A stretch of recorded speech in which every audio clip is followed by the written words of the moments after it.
Hello, it's such a pleasure to see you again. I'm so glad you could join us. As always, I'm not going to waste your precious time rambling on doing a long introduction. You know why you're here. You want those tips as you badly desire to speak in that classic posh dialect of Upper British received pronunciation. So let's set to work without further ado. Tip 1. Master the broad R vowel. This vowel is widely used in Upper U.R.P, even in words in which an American speaker would use the vowel in that or apple. There are of course regional variations within the UK. Here we are of course only concerned with Posh U.R.P.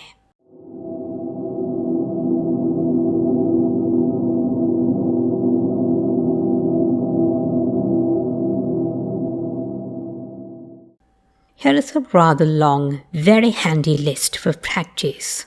Listen and repeat. Pause the video if you need to. Advantage. After. Words beginning and ending with after. Afternoon.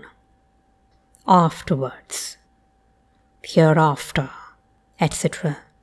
Answer. Ask. Aunt. Banana.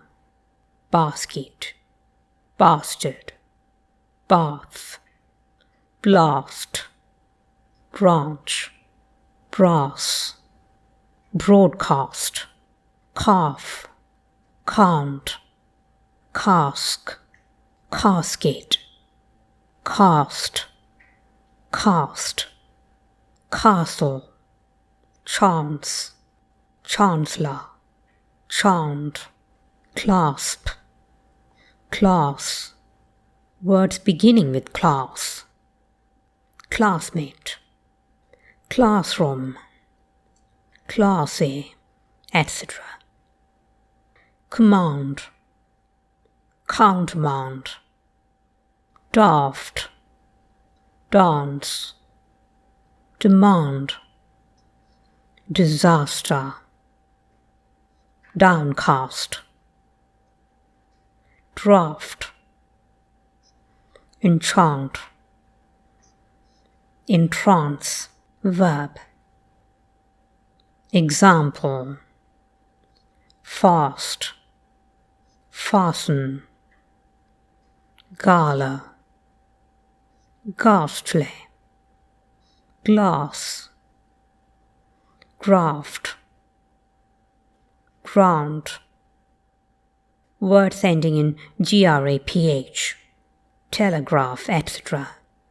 But note that the word graphic is pronounced graphic. Words ending in graphic are pronounced graphic. Graphite is pronounced graphite. Words ending in graphical, such as geographical, are pronounced graphical. Grasp, grass, half, lance, last, lather, laugh, lithograph, mask, mast, master, nasty, outcast, paragraph. Note a in first syllable, r in last syllable. Paragraph, pass, Passover, past, pastor, pastoral, path, perchance, phonograph, photograph, plant, plaster, prance, raft, rascal, rasp, raspberry, rather, reprimand, salve, sample, shaft, shan't, slander, slant, staff, staunch, surpass, task, tomato. Note that the A in potato is as it is in General American. Trans, transcript, transport, and other words beginning with the prefix trans. Vast. Note that the A in fancy, gas, nas, and glacier sound like the A in that. Note that glacial is pronounced glacial. Glacial. Tip 2. Know the diphthong in no. This one is very important if you want to nail this accent. Now, there are two ways of making this sound. One is even more old-fashioned, and the other is more modern. Listen and repeat. No, no. Go, go. So, so. Soap, soap. You can see the older variant is tighter, very much so. It's up to you whether you want to use the former or the latter. Making the older sound is not easy, I admit, so I'll let you decide for yourself which one you want to use. Personally, I tend to use the older, tighter, more closed version.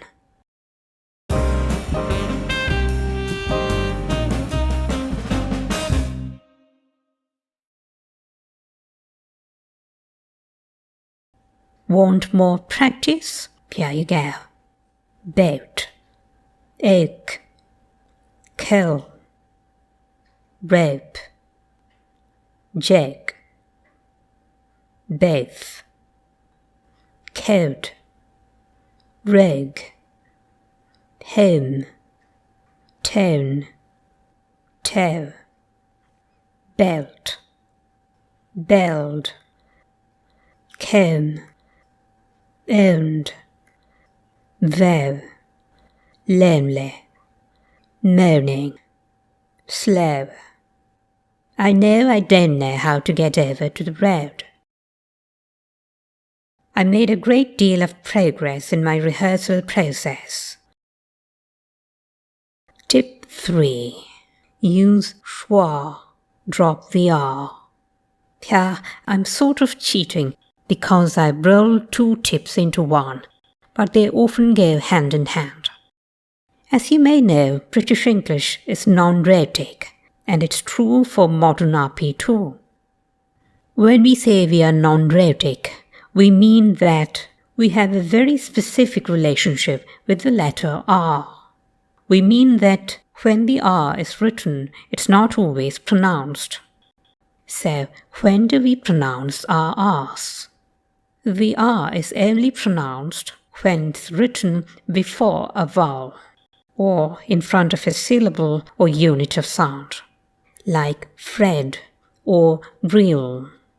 When the R comes after a vowel, it is not pronounced, like Carl or parsnip. Let's look at some words in which the R is not pronounced. Try these after me. Car, farm, worker, herd, party, car wash, fur, portion, for, girl, salt, York, German, storm, order, darling, Martin, departure. Here is a text with lots of non-pronounced R's. Practice alongside the recording. You can repeat each unit after me. It was a warm day, and it was Martha's birthday. Martha hadn't heard from her friends, so she thought she might go horse riding. She finished her work. She was training to be a nurse like her mother, and went outside by the back door and through the garden. On her way, she saw Mr. and Mrs. Burns and her good friend Peter Cornish. Peter was wearing a large overcoat and was carrying lots of parcels.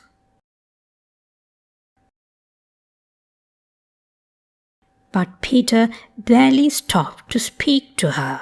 He only asked her if she had heard from their friend Carl.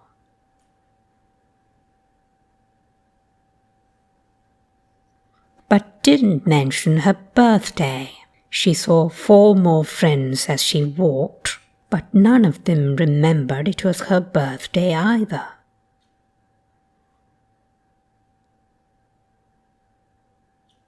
They said they were late for something and marched off. When Martha got to the riding school, it was closed. And thinking it was the worst birthday ever, she went back home and with a tear in her eye, opened the door to her house.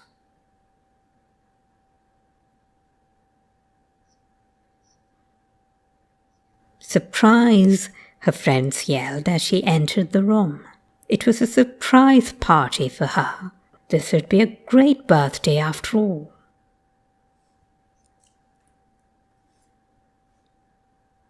Now on to the schwa. Try these after me.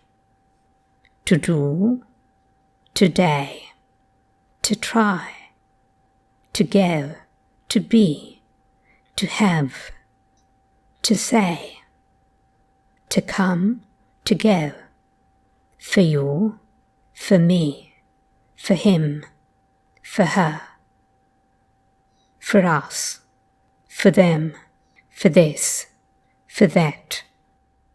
The other day I was going to say something amusing. Secretary of State for the Home Department. Secretary, separate, preposterous, vigilant, police.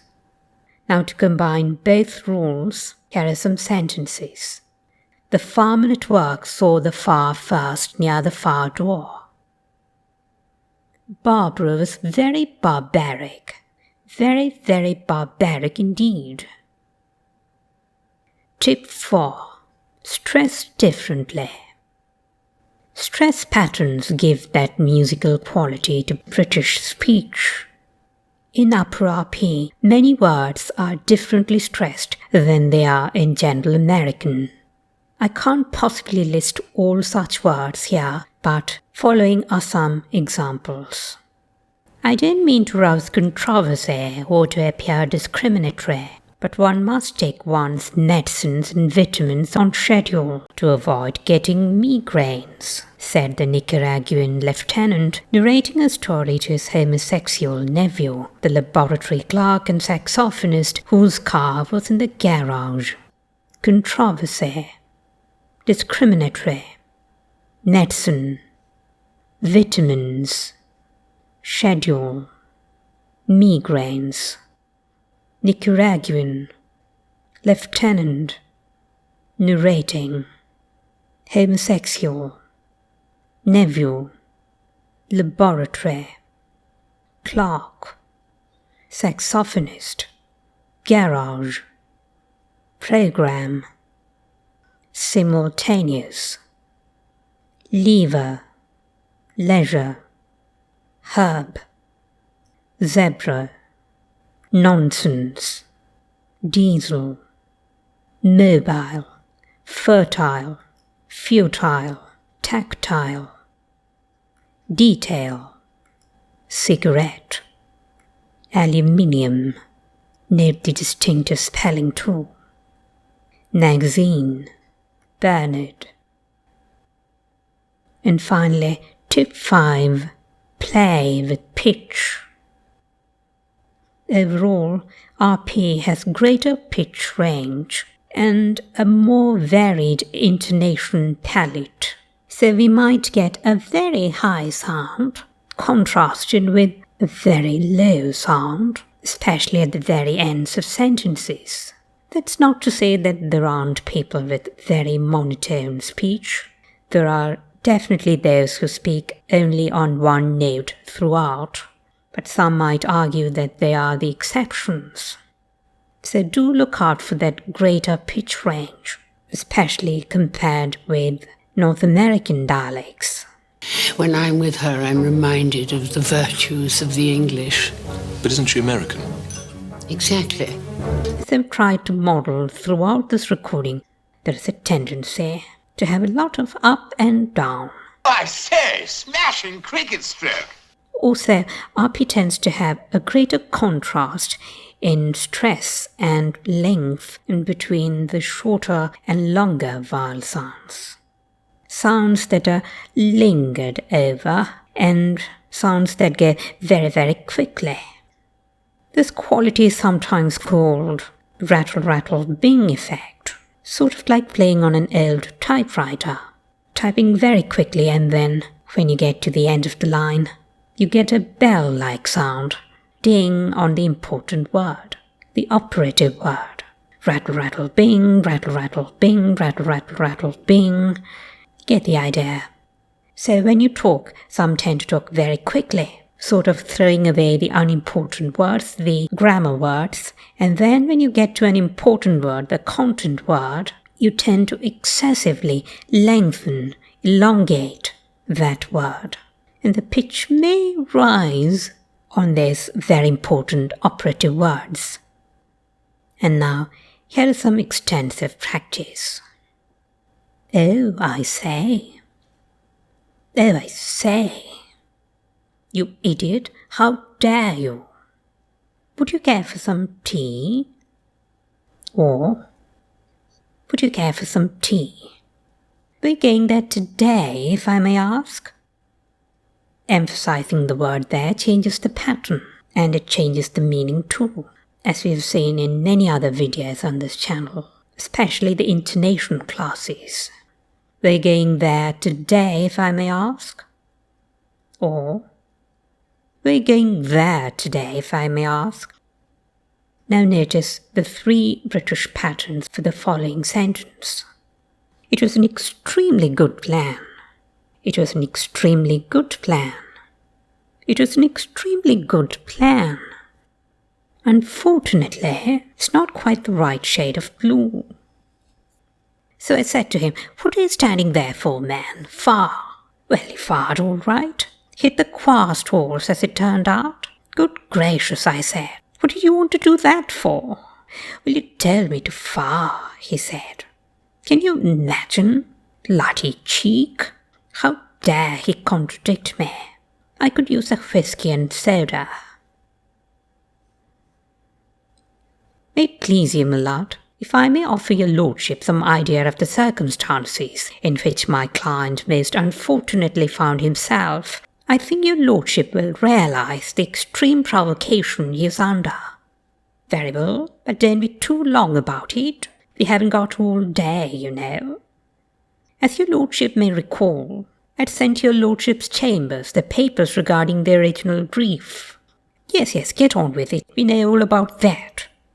I most respectfully submit to your lordships that 20 years is much too long. Do you really think so? This court is adjourned sine die. I wish to say that you have performed an invaluable service for the Crown. That's, I believe, the task with which history has charged us.